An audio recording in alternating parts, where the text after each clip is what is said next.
सच का जहां। वज़ीर आज़म शहबाज शरीफ ने आलमी सतह पर तेल की कम होती कीमतों का फ़ायदा आवाम को पहुंचाने का ऐलान करते हुए बिजली की कीमतों में मजीद कमी का इशारा भी दे दिया।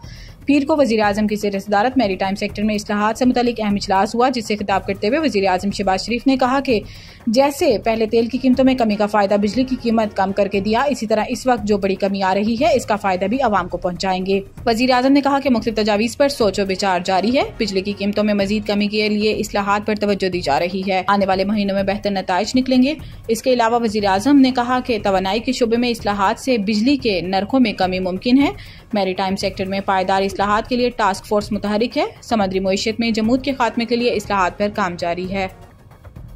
पायदार मुआशी इस्तेहकाम के लिए मादी वसाइल से भरपूर इस्तेफादा करना होगा। नायब वज़ीर आज़म और वज़ीर खारजा इसहाक डार ने कहा कि पाकिस्तान इक्तिसादी तरक्की के नए दौर में दाखिल हो रहा है। पायदार मुआशी इस्तेहकाम के लिए मादी वसाइल से भरपूर इस्तेफादा करना होगा। मादनी शोबे में सरमायाकारी को फ़रोग देने के लिए इस्लामाबाद में 2 रोज़ा पाकिस्तान मिनरल्स इन्वेस्टमेंट फोरम 2025 का आगाज हो गया है, जहाँ अमरीका, चीन, सऊदी अरब, रूस, फिनलैंड और तुर्किया समेत दीगर ममालिक के वफूद शरीक हैं। वज़ीर आज़म शहबाज शरीफ और army chief general Syed Asim Munir investment forum में शरीक हैं। आला सतह का अमरीकी वफ्द एरिक मायर की इब्राहिमी इन्वेस्टमेंट फोरम में शरीक है। पंजाब, बलूचिस्तान और सिंध के वज़राए आला भी फोरम में मौजूद हैं। फोरम में मुअज़्ज़िज़ मेहमानान पाकिस्तान बिजनेस कम्युनिटी से मुलाकात करेंगे और मुख्तलिफ कारोबारी इम्कानात पर मुफाहमती याददाश्तों पर दस्तखत किए जाएंगे।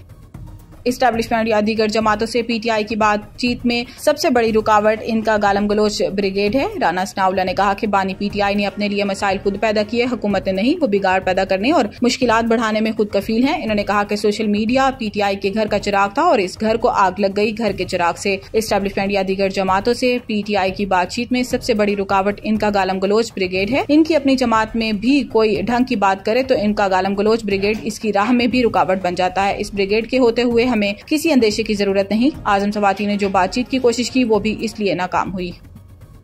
अमरीका और चीन के दरमियान तिजारती जंग में शिद्दत का खदशा पैदा हो गया है। चीन ने अमरीकी सदर डोनाल्ड ट्रंप की मजीद टैरिफ की धमकी पर सख्त रद्द-ए-अमल दिया। अमरीका में चीनी सफीर ने कहा कि चीन अमरीकी सदर के आगे सर तस्लीम खम नहीं करेंगे। ट्रंप की चीनी मसनूआत पर इजाफी 50% टैरिफ की धमकी का चीन पर कोई असर नहीं होगा। चीन अमरीकी धमकियों और प्रेशर से दबाव में नहीं आएगा। इलावा तर्जुमान चीनी वजारत तिजारत ने कहा कि अमरीका अपनी जिद पर कायम रहा तो चीन आखिर तक लड़ेगा। अमरीका के इस तरह के इक़दामात कभी कबूल नहीं करेंगे। चीनी तर्जुमान ने कहा कि ट्रंप की धमकी ने अमरीका के ब्लैकमेलिंग रवैये को एक बार फिर से बेनकाब कर दिया। अमेरिका टैरिफ बढ़ाता रहा तो चीन अपने हकूक और मफादात के तहफ़्फ़ुज़ के लिए सख्त जवाबी इक़दामात करेगा। तर्जुमान चीनी वजारत तिजारत का यह भी कहना है कि अमेरिका के साथ मुज़ाकरात चाहते हैं।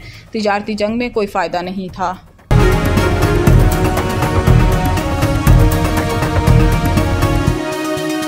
हमारा जहां, सच का जहां।